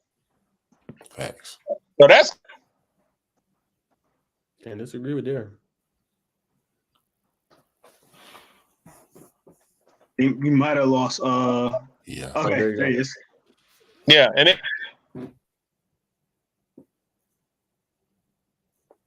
changes everything. We agree. Yes, sir. Yes, sir. Yeah, yes, sir. Bryce Hicks like dude. So if they get him back, at least so I think it's more like a championship game. So yeah. Man, yeah. If he comes back early, that's gonna be a difference maker. If it's gonna be, I will say this. I think that they're gonna utilize Caleb Odom a little bit more. I mean, I feel like during the regular season, he wasn't actually game planned. They're gonna actually game plan to have him on a couple of plays. Last game I went to, and Coach Miller, you was there too. Caleb Odom, they was barely they didn't really utilize him. He was just out there, And I think that it's playoff time, and when it's playoff time, you're gonna use your best guys, and you're gonna actually game plan for your guys. And I think in the game that who they played again, Westlake. Their game plan wasn't really to pass the ball. Like they was running. They knew they ran the ball a lot with Farmer. Yeah, 100%. So in that case, they wasn't like, all right, Odom wasn't part of our game plan. I think he might have had 2 catches in that game. I feel like during these playoffs, they're like, hey, we're gonna have to use like Coach said, they don't have that number 1 receiver guy that they're gonna have to trust. I think Caleb Odom's gonna want to be being that guy for the rest of the playoffs. Yeah, he got to step up. I feel like you got Christian Ward, you got Ryan Mosley. Them kids can really a good receiver too, man. Yeah, so like I said, they the trifecta. That's the big trifecta. You got 6'6" Odom, you got 2 6'4" kids. Ryan Mosley 6'4". You got Christian Ward 6'4", and you got Bugatti over there. So they got a really good receiver core. I just wanted to see them execute and ball with Juju. That's it. Yeah. But the defense has really been stepping up. Big ups to Coach Joey King doing a heck of a job over there, and hey, Carrollton is rolling. So I can't wait to see. It's just playoff ball is here, man. I'm just excited. Let's go. Just excited. So what about 5A? What about 5A? So I said Warner. Let's go, Bacon. What's up, Bacon? Let's go, Bacon. Let's go, Bacon and Coach Mill, because he ain't been talking in the podcast. He been silent. Go ahead, Bacon. 5A. I'm a stick. I like what you said about Hiram. I should look at more at that matchup. You know, they got Chase Tyler out there. Yes. That's why I picked Hiram. Yep, I like Hiram. But are they going to be able to slow down? Are they going to be slow down? Are they going to be able to slow down Sammy? Though is the question. That's a load, man. And I didn't really see them having any play too many physical games. I know that Cartersville's game was solid, but Sammy adds a different element to that Jefferson team. Hey, we got. I feel like this. I feel like Hiram is another team that people are sleeping on, and they're a well coached team over there as well. Definitely, Sammy is. Sammy is Sammy. Sammy's gonna do Sammy, but I feel like Hiram squeezes out of this one. I just really feel like they're gonna squeeze out that game, and I got my money with Hiram. I'm gonna take Hiram. I feel like Creekside beats Dalton. Oh. And I say Warner Robins beat Ware County. Yeah. That's going to be a game, too. That's going to be a really – Ware County puts up a lot of points, and Warner Robins puts up a lot of points. So that's going to be a heck of a game on that side. That's a state championship rematch, too. Yeah, that state championship, you dang on right, and you get it early. Last year was on the other side of the bracket. That's the crazy thing. We didn't talk about brackets. Now the crazy thing is seeing so many bracket changes. Like now it's like Colquitt was on the same side as Carrollton last year, so they had to play. Now they're on the other side. Yeah. So it's just like Grayson was on the. It's like GSA did a heck of a job with the bracket this year. No doubt. Big up to GSA. They did a heck of a job on the bracket. So it's like, and then you put Mill Creek on the other side. So it's like it's loaded this year, man. Walton plays Mill Creek or Carrollton plays Mill Creek. Hey, and I'm gonna say this real quick. Imagine that rematch, Walton Mill Creek. Remember, they gave us a thrill in the Corky Kell the year before. Yes. Just saying. Interesting. Nice. That's like it's like you watch Thursday night football and wake up and ready to go to bed and be like, Friday, man. Can't wait to Friday tomorrow. Like, man, who gonna win? Yeah, they keep on giving, man. And it's like after this week, we're gonna start seeing championship games after this week. Yeah. So, yeah. I think Dutchtown's another team we need to look at too, man. They had a good game last week against Northgate. It was a close game. They got a spark in special teams. I couldn't remember the young brother's name. I interviewed him. I'm gonna get that interview up soon. He had a return, man. He made two players collide into each other like on some Mike Big stuff. So stay tuned for that. This special team game is legit. Mike Johnson. I didn't expect him to be as more mobile this year. I expect him kind of use that big arm that he has, but definitely a prime, another dual threat quarterback coming out of G that we need to take a look at. They got Jenkins. Don't know too much about Jenkins, but what do y'all think? Y'all taking? So you taking Dutchtown over Jenkins? Dutchtown to beat Jenkins, Cartersville beat Eastside. That's going to set up an intriguing quarterfinals matchup between them two. I'm with you because Dutchtown can play. You know what I'm saying? And playing against Cartersville, obviously they got a good team. They underrated. We'll see how that kind of works. But I think that'll be interesting as well. So then Dutchtown versus Cartersville. I gotta go Cartersville. I just think they're gonna have too much for Dutchtown. Too many weapons, complete team, defense, offensively.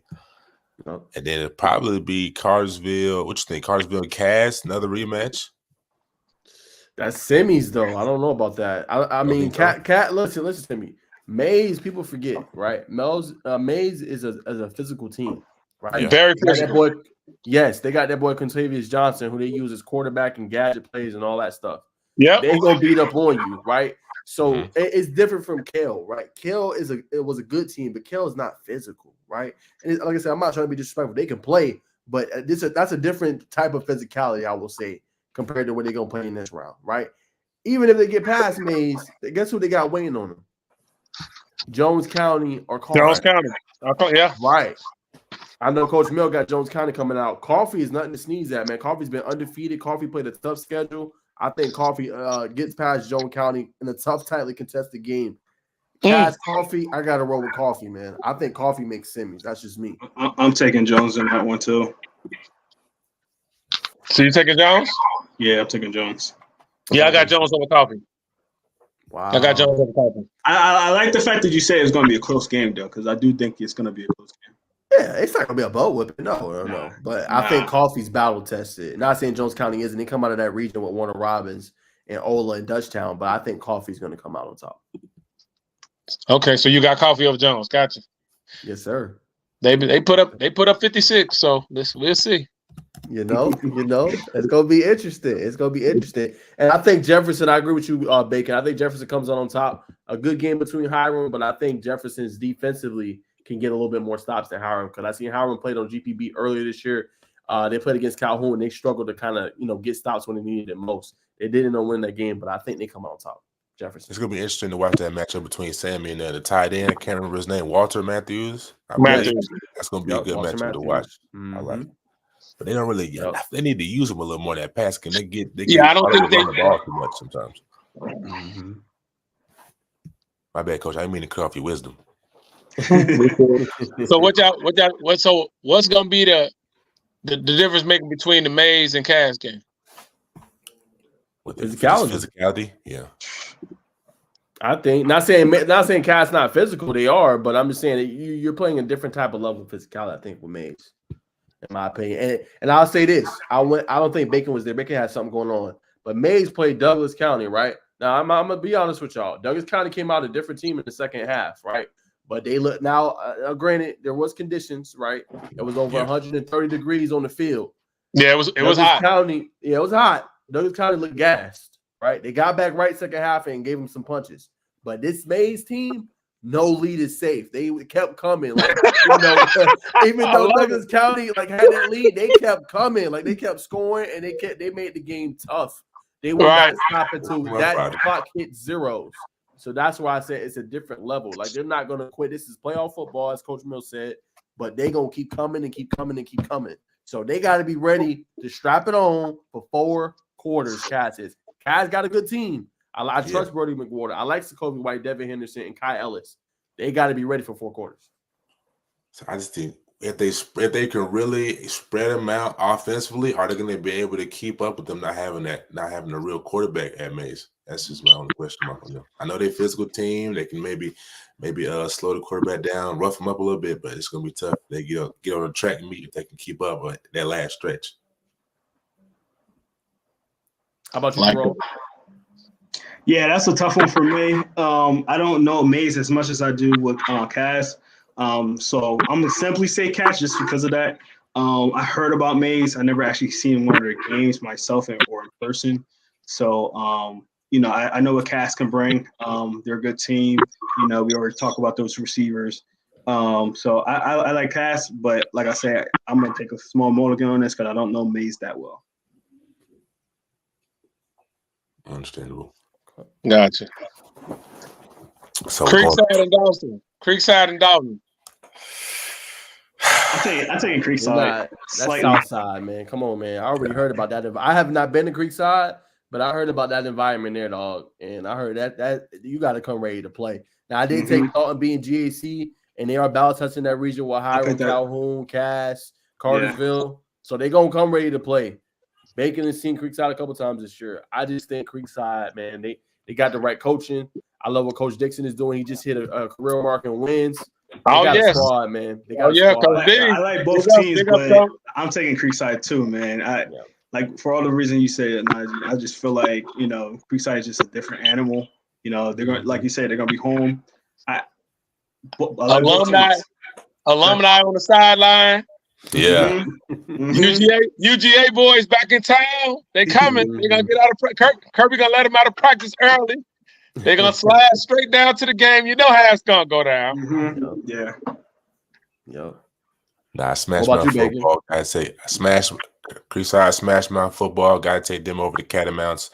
I just don't know if they're gonna be ready for that Southside element. They may come down and get some of that Mr. Everything's or get some wings.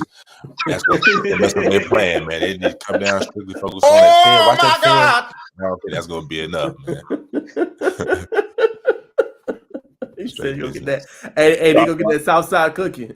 Southside cooking, man. They gonna take them home real nice and easy. You know what I mean? Hey, they might be eating on the wings at halftime, huh? Nah, no doubt. No doubt. What did they look like on offense for Dalton? though? I know they had that viral catch. A receiver had that one arm catch. It's been going crazy on social media. It's been everywhere. Yeah. Outside of that, I really don't know too much about the offense. I know they got a good deep at receiver though.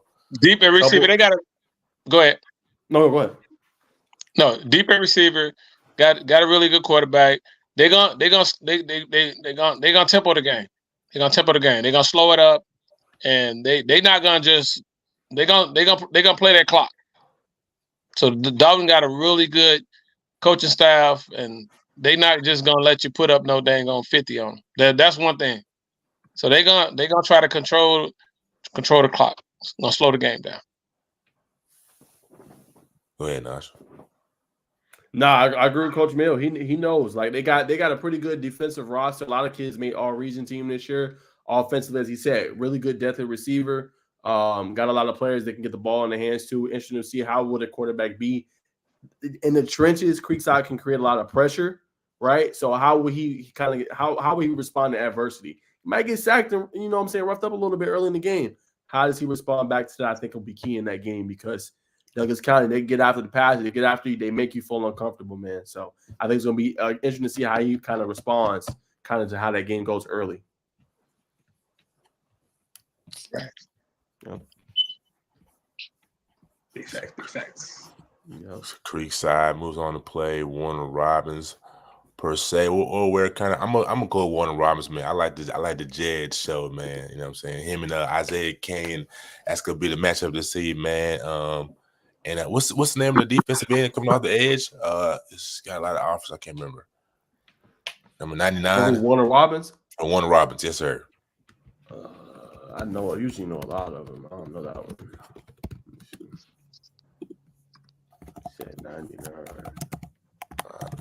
Yeah.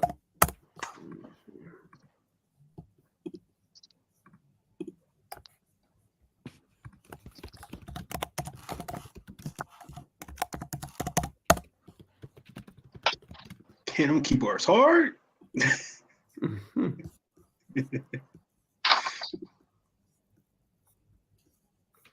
I don't know, Bacon. I don't know that one. I know it can't. Anyway, don't worry about it. Anyway, but yeah, that's what I think is going to be. Creekside, Warner Robins, Pike Creekside again. But like I said, I'm gonna ride with Jefferson 5A matchup. Okay. And then 4A, who you said Stockbridge. I thought that was very interesting. Stockbridge is big. I think I know Northrop Coney is deep team. They probably gonna get there down there deep, but I think Stockbridge is gonna be interesting. They will play them in the semis. Definitely. But Coach, I know we had you on here for a while. I just want to ask you a couple questions. You know what I'm saying? You know what I mean? Just in the game, in the journalism game, I wanted to ask you about time management. You're a man that's everywhere. You know what I'm saying? In different states. And you keep yourself together, man. So you know what I'm saying, just talk a little bit about how you work the magic, so to speak. What you mean? Hey, man, you everywhere, man. You got no good on you, especially Georgia, man. You be doing your thing. You always look like you energized. You always look like what Bacon's saying. You always look like you got yourself together. And how do you do it, man? Do you want to come? I want to know what you do. How you do it? I gotta call y'all. I gotta get off the show and I'll call y'all back. All right. Okay. Okay. No problem.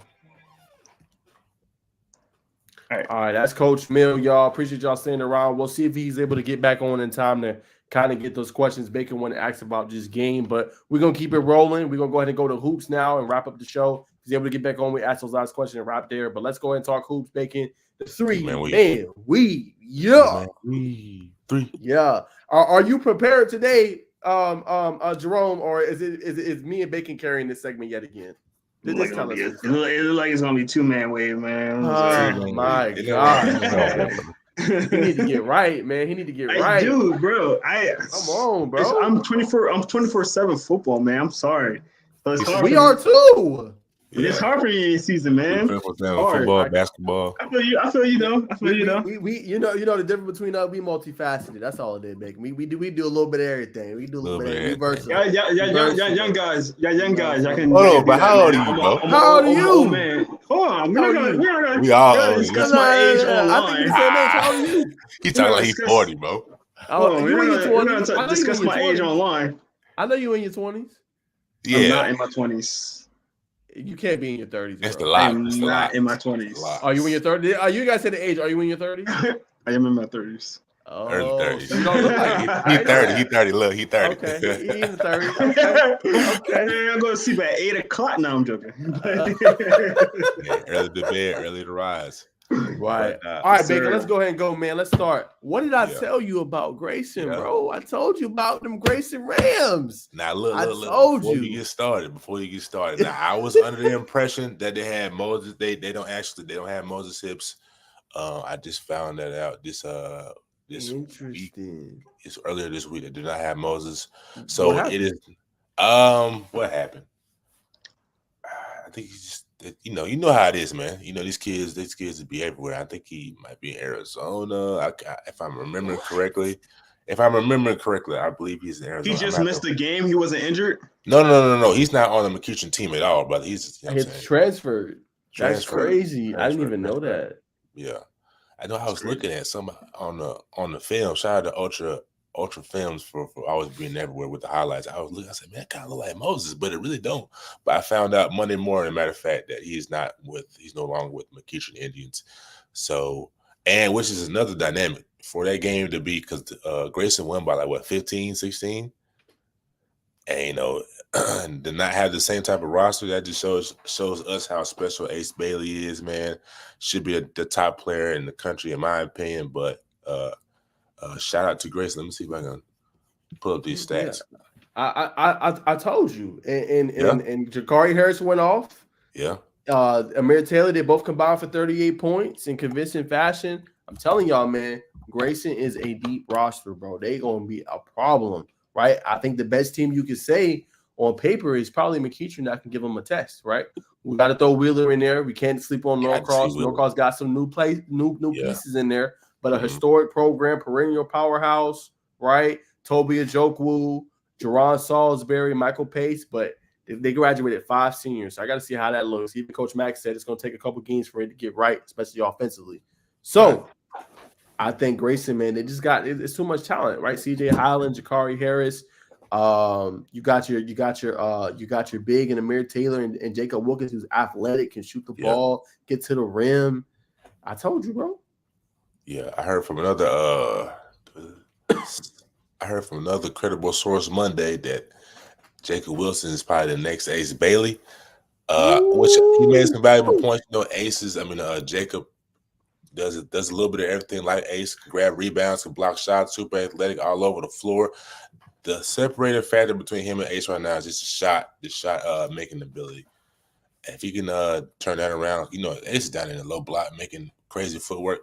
So if he can turn that around, he'll more convince me to why he's a better athlete in his class. As of right now, I don't think he should be rated. He should be rated as high. But that's just my personal opinion. I still love the young man, but we're gonna see this year. We're gonna see. Yeah, we are gonna see. But that's the first one. I'm gonna throw this one to you, Bacon. Who's your biggest standout from week 1 of high school basketball? Biggest standout week 1 of high school basketball, no question, has to be the young man, Akai Fleming, man. He comes in at the and just puts on the show, man. Deep offensive bad. I believe he had 20 points, 25 points. I know he's a name already known, man, but I'm always gonna show love to the brothers I know and Kai Fleming. I feel like you got on him early though, before he even blew up, and that's the kind of the crazy part. Like I feel like you was giving him exposure, and then everybody kind of just figured it out and started to be kind of high on him. Yeah. Just staying tuned to the film, man. I just kind of like with you with football, man. Sky, pioneer, man. You're pioneer. I appreciate that, brother. But I gotta give a lot of credit to Rob. We gotta get Rob on the show, man. He really put me on game about that first, and I kind of just kept the ball rolling. So yeah, man. Shout out to Rod the God, Raheem Supreme, Rod Digital 247 on Twitter, man. Who 100%. I think for me, just Grovetown getting that big win against Norcross, right? Obviously, Norcross still figuring things out, but Grovetown, they lost so much, right? No Vashawn Ferguson, no Darion Reed anymore. They lost 3 of their top scorers, and to beat a pretty good Norcross team that has aspiration of winning the region championship, getting to the state championship and winning. I think that goes volumes, and I think that's big. So that's kind of one of my standouts. The second one, I got to get some love to Douglas Atlanta, right? Going down to 3-8. They beat a very talented Woodward Academy team that has a very deep backcourt, right? Very, very good team. And, they got a lot of pieces coming in, right? But the pieces that were new, they stepped up big. Obviously got their leading scorers, Josh and Jacob Michael, the twins, right? But the pieces they had coming in, they played pretty well. And then let me look it up just real quick. I had it in my notes, but I can't seem to find it. But the first game of the season, like I said, against Woodward Academy, 71-68, a close game. Figured that Woodward's going to be one of the better teams out there in 6A. But Josh Michael, as I mentioned, he had 11 points. Jacob Michael had 11 as well. But their new piece is RJ Weingartner from FLA. He had 15 points in that game, grabbed 6 rebounds as well. And then Noah Treadwell had a really, really good game. Efficient shooting night, 62% from the field. 8 for 13, 21 points, 6 rebounds. Also had a big-time game. So I think what's cool to see about that is just they have the young pieces coming in from, just transfers and kids coming in that graduated from last year. They had to kind of step up, and they're getting that in the first game. So I think that's a good start for Douglas Atlanta. Most definitely. Shout out to the boys on the south side, man. It's getting it done, man. I know they got Create with Dre on the team this year that's gonna be following around, getting them high quality content. So it'll be nice to kind of see behind the scenes at their locker room this year. That boy nice. Most definitely. You pulling these stats from Max Preps, bro? Yes, sir. Depends on the team. Some teams don't. I know Norcross doesn't. Norcross doesn't do stats, boys or girls, so they're tough, but like Douglas Atlanta will do it. I think Cedar Grove, a couple other teams will. But yeah, we'll leave that there. Let's move to the next one. We did not put this on here, Jerome, but I found this out the other day. Jakari Harris actually narrowed down his list to Purdue and Georgia Tech, some teams we thought that would kind of be high on his list, Bacon. So where do you think he goes? I think this is big for Tech because you're in the running for Jakari Harris, and you could possibly keep him in town. We know their team actually has had a good start to the season this year. Like I said, we were talking about a couple shows ago, landing a marquee talent, right?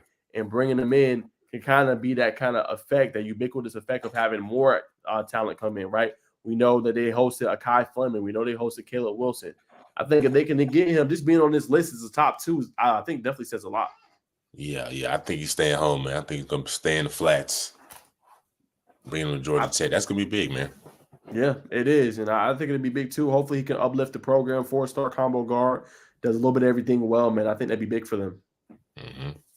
Yes, possibly. Sir. Who you think is going to possibly pull, though? That's the question mark. Maybe. I think he could pull a lot of ways, man. Obviously, Jacob Wilkins is already committed. He might can get Amir Taylor if they get high in on him, potentially on his team to kind of come with him. I think he could probably talk a little bit to Kai, maybe get him, both of them in the backcourt potentially. Might try to talk to Caleb Wilson, who's kind of high on Georgia Tech. That'd be a good fit. Both of them running maybe a pick and roll. You really know how good Caleb Wilson is kind of the ISO and creating his own shot and shot making ability. So I think he's gonna go all over, man, and try to get people to come. Most definitely. I did hear from a credible source that Caleb Wilson and his family are high on Georgia Tech. So Jakari, they pulled Caleb Wilson. I was wrong. I thought it still remains to be seen. I think he needs to go to Kentucky. But they pulled Caleb Wilson and Jakari. That's true. They pulled him in. He liked that though. Though, Jerome. Yeah. He liked that. I you know what I'm saying? You want to go to Michigan? We appreciate the little comment though. At least you talk a little hoops. Yeah. Yeah, y'all trash. I'm actually thinking about more Tar Heels, but you know. Oh yeah. I Yeah, forgot. do you see? Not even like how you a Michigan football fan, but you're not a Michigan basketball fan. You're a Tar Heels fan. I like Michigan. I just like Tar Heels better. It sounds like bandwagoning to me, but that would probably be the only team you could probably say that about me though. The only team. Only team. Okay. No, seriously. I bet. I have stories about each one. The only one I don't have a story about was the Tar Heels, mainly because Jordan went there. Understood. Want to Black Jordan? Okay. All right. But no, that was a great pickup. I didn't even know that, Bacon, but you could tell by what he was posting on Twitter and kind of how his social media handle was, and that he's kind of high on Georgia Tech. But that was a great input by you and kind of confirming that. I think the next big one, Bacon, is Braden Lue committed to Kennesaw State. Right, we said that was we thought that was between. We didn't think Missouri State really had a chance, right? We thought it was between Southern and Kennesaw State. So I think that's good for them in their program. Obviously, a program on the rise. Made the tournament last year, right? Made a good run. You know, unfortunately came up short, but I think landing a piece like this definitely helps going forward. Yeah, most definitely. I like it, man. More talent staying in state. It's a beautiful thing to see. Alexander's got another opportunity to go back to state championship and possibly win it. Definitely going to win the region this year. Kind of an easy region. I know they got to play Langston Hughes. But yeah, Alexander will definitely be in the thick of the things come March, man. For sure. 100% agree with that. But keeping it going. And I'm gonna throw it to you after this one, Bacon. But Battle in the Peach, December 8th and the 9th. I think this is big time. Big time one. We'll talk about that one in a second. The Super Saturday tournament, December 2nd. But a lot of marquee players going to be here, Bacon. AJ Diane Boston, number 1 in 2025 class. Tyron Stokes, number 1 in 2026 class. You know they both played for Prolific Prep. Isaiah Evans, Caleb Wilson, who plays for Holly Anderson. Darion Reed, who also plays for Prolific Prep. Aiden Sherrill, number 21 in ESPN. Akai Fleming for Osborne. Some marquee matchups, man. I'm actually excited to see, man. Just a couple ones to throw out that kind of have piqued my interest. I like Kenwood, Illinois versus Milton. That should be interesting. Milton got a really good backcourt.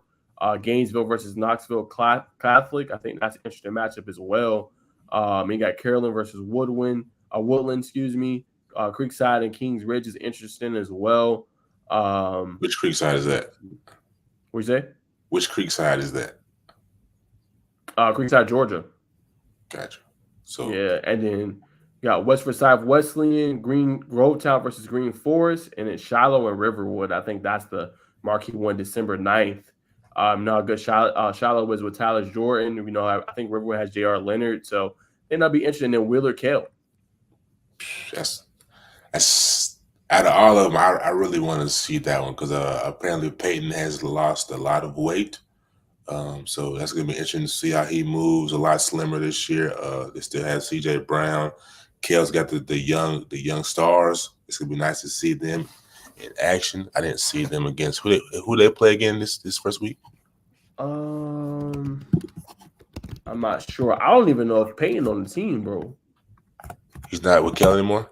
I don't think so. They play Green Forest. Yeah, I don't think Peyton's with the team. That's right. He's with OTE. Excuse me. He's with OTE. Yeah. That's right. It's going to be interesting to see him at OTE then. And then the one that we got, obviously the one December 2nd, another really good one. More marquee players, as we mentioned, will be there. There's some good matchups, man. McDonough, Cedar Grove will be interesting. McDonough, we know, got Keenan Gray, but they're going to have a whole new roster. We know Nigel Thomas. There's the graphic right there. He's going to be stepping into a key role this year. Pebblebrook, Tri-Cities, St. Francis, Green Forest, Shiloh, Kimball, Texas. Shiloh looked like a bit impressive team. Burkmark, Green Forest again. Grayson, Osborne. That's going to be an intriguing matchup. Akai Fleming going against them really good boys from Grayson.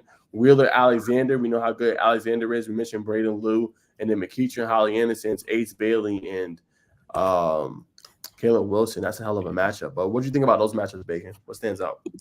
I really want to see how Braden Lue and the younger forwards wing players or post players from Wheeler matchup. That's going to be fun to see. And I think the most intriguing one is definitely people want to see Ace Bailey versus Caleb Wilson. And that's going to be nice to see how Caleb Wilson has matured this offseason. Of course, they played over the summer at OTR and to Tip Off Classic, but just in school ball, it's just a little different. They got a nice. Is it Will? I think he's a senior guard. It's gonna be interesting to see how they match up against a team like McEachern.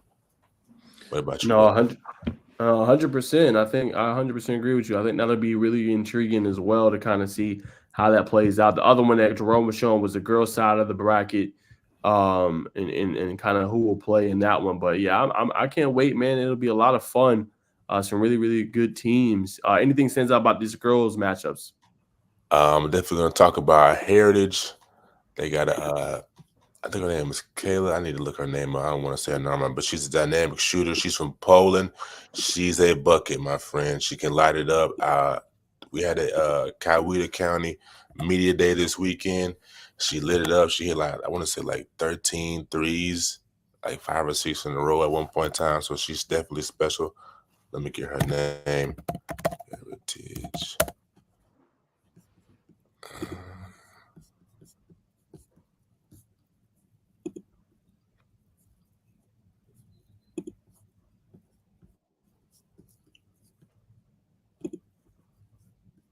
All right, roster. Julia Sussler.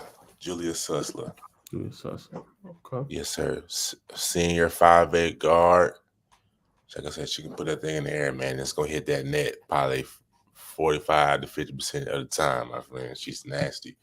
I also want to shed light on another guard since we've been talking about Georgia Tech, from Trinity and Sharpsburg. She actually outbeat Julia in a 3-point contest. Let me get her name real quick. Trinity Christian. And her mom is now coaching at Trinity. It's her first year. She's she's a former WNBA player. Let me see.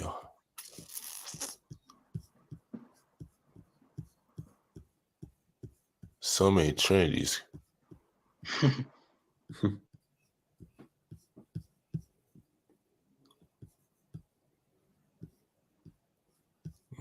All right, here we go.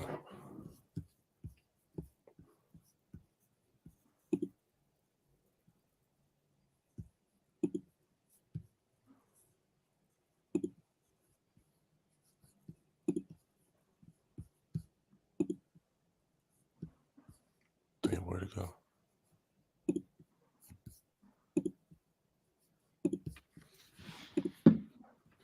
My bad, fellas. No, take your time. You're good. Love Jerome over there look like he's sweating. We got all night. That's my bedtime. So Jerome, you should be good. Shoot, you didn't left the podcast multiple times tonight already, so you should be good. Well, you thought I was taking naps in between? Looked like you was, man. A couple 10, 15 minutes here, there. Crazy. That's crazy. Yeah. A little boot up.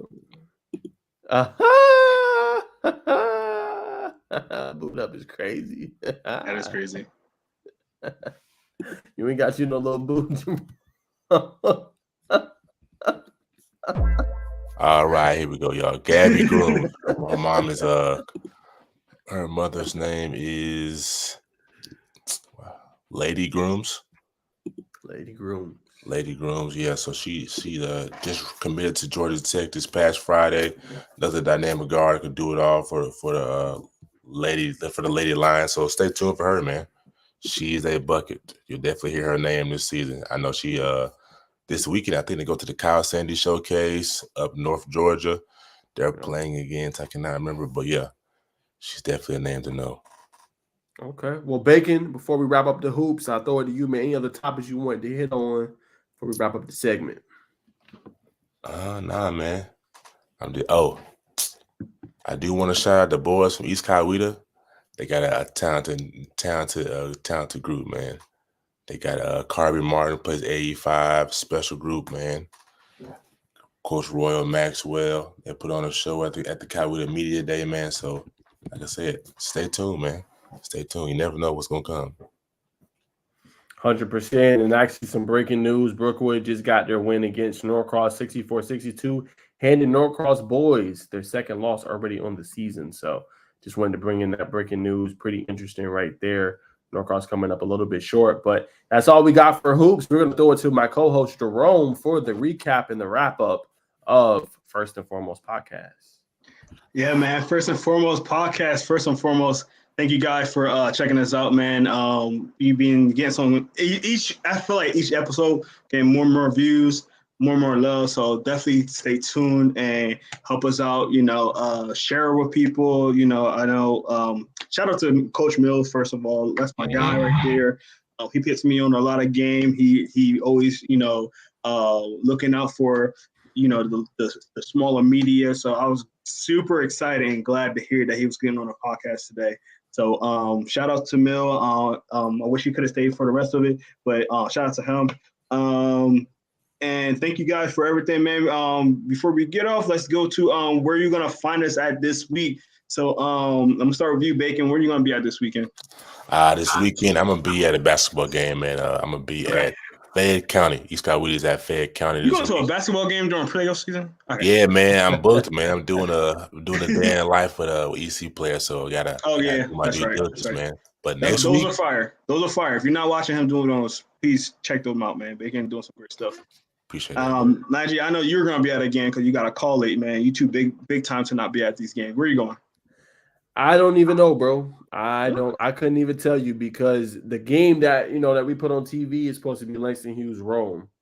But I've been calling games the last 2 weeks. So, bro, to be real with you, they haven't told me yet. So I don't even know where I'm gonna be. I don't know. You know me, bro. That's great. That's funny because me and Graham was talking earlier, and he didn't seem like he knew he had a plan either. So I was just like, that's weird. So that's how it be. Shout out to my guy Graham, though. Shout out to my guy Graham, though. See, that's how you know I wasn't capping. See, that's how you know I wasn't capping. Literally, me and him was talking this morning. I was like, what you guys going on? He's like, man, just some football stuff, man. I'm just like, okay. Okay. So, I'm planning on being at Douglas County this weekend. My guy LaMarcus is gonna be with me for probably the first time this season because he's a coach at Osborne. He's a coach at Osborne. They got knocked out of the playoffs. So looking forward to have my guy with Inside the Hashes. We're gonna be doing some great stuff with that. So I appreciate it. So that's gonna wrap it up with me. Any things y'all want to kind of wrap up real quick? What, Big? Nah, I'm good. I got nothing, man. Nothing. All day you ain't got nothing. Nah, you had some sound bite, a tool. I get the people. Come on, man. I need some science, something, dog. You always dropping something. Come on, man. You got me used to it now. 5 minutes. Yeah. Come on. I got something for y'all and the people, man. Cut off the phones, if possible. Cut off the phones. Cut off the TV. Tap into yourself, man. That's where the power is, man. Tap into yourself, man. Write journal about yourself. That's all about the manifestation in this thing, or what you're trying to do, man. So you're trying to get to the next level. Tap out of the phones, tap out of YouTube, tap out of the podcast, and just listen to yourself. That's how I keep, man. Until first and foremost, then you can. Yes, most definitely. Until first and foremost comes on, then you have your headphones on. Turn to the maximum. There you go. Anything for you, Naj? Nah, man. I would just say keep trucking along, man. My biggest thing, two little bites to kind of conclude. Sometimes a door might close. That don't mean that another one's not going to open for you. Sometimes the opportunity you really want is the one that God might not want for you. So just because the door closed or someone, you had a job and you thought it was going to go good and they flake on you, or even a relationship or a friend flakes on you, sometimes God doing that for a reason to show you something. Sometimes that person's not meant to be in your life. So keep that in mind. Yeah, I know I got to talk about the language stuff real quick. So, man, I know Bacon talked about cutting off the phones and focusing and going in yourself, and that is great. and he's 100% right. And going to yourself, you can always self-improve. Learn yourself the language, man. You know what I'm saying? It's always good. It's going to help you, you know what I'm saying, in the long run. And what it does is make you multifaceted, right? Not everybody can speak a different language or speak 2 languages, right?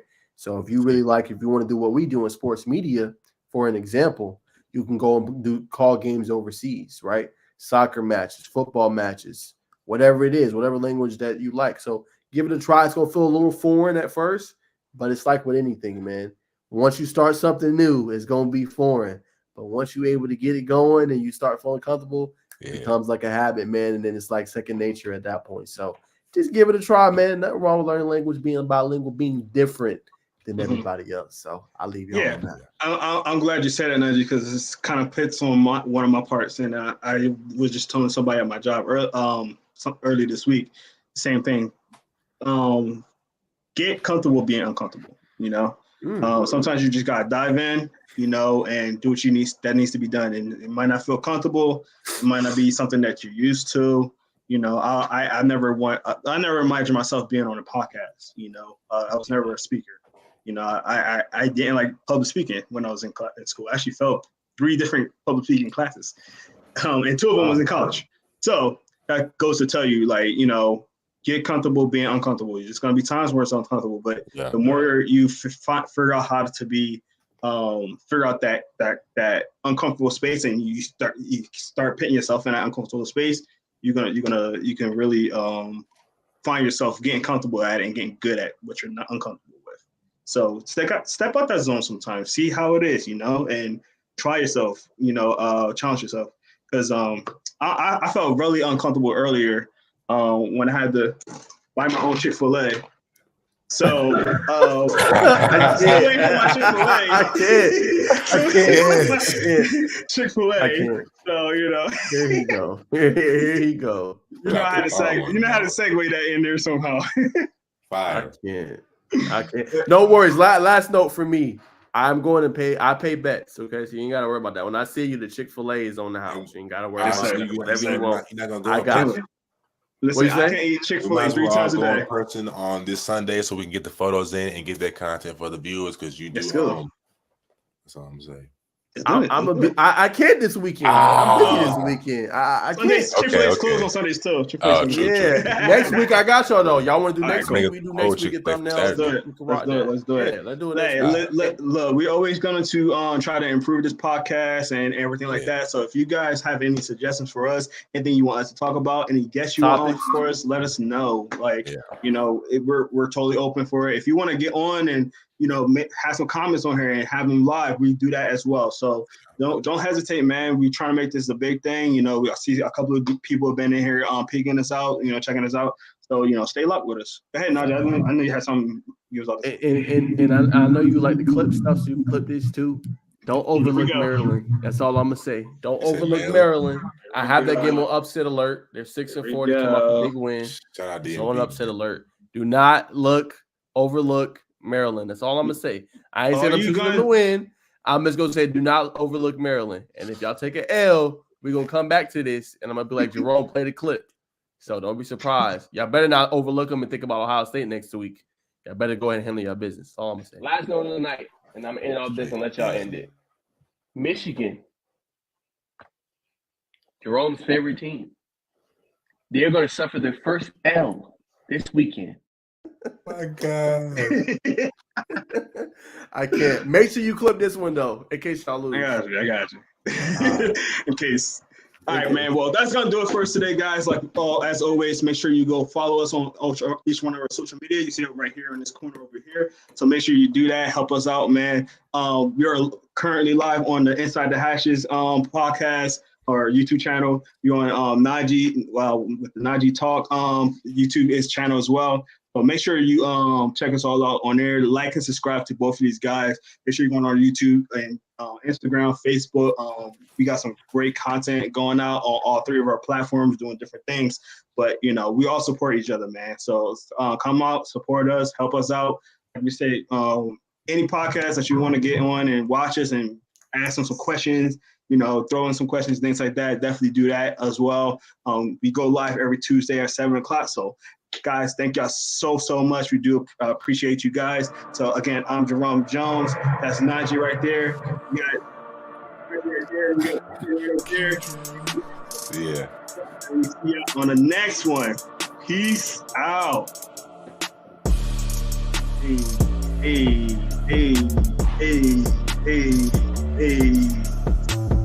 That Carlton on him.